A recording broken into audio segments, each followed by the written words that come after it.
When we started, of course, like everything else, it was a very ambitious move. The move because if you look at the geographical configuration of the Caribbean, we are mainly small islands separated by expanses of water and vision.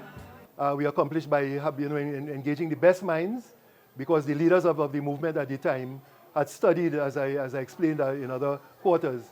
So that in that sense, we took a very bold step to move towards economic unity, and hopefully in the future we will have that political unity, which I think is the ultimate when we think of the development of the integration movements. We've started a long time ago. We go back into the 30s and the 40s.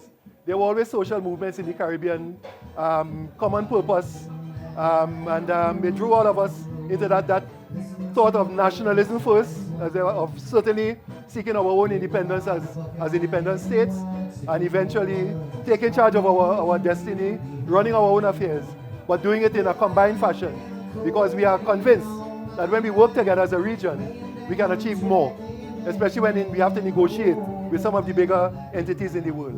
So it has always been a dream of ours. When we formed CARICOM in 1973, it was a very bold step.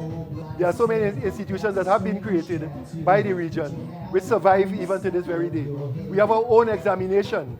There's a Caribbean examination right now. We have our own universities. We have our own medical training. We have our own engineering training. All of this we are doing in the Caribbean, working together as a region. And we are building the future built based on that, as I say, that very ambitious step, which started in 1973, when the four leaders got together and said, we are moving ahead to this unification project, which today, 50 years later, remains the Caribbean Community, CARICOM. So we are celebrating today. Happy birthday.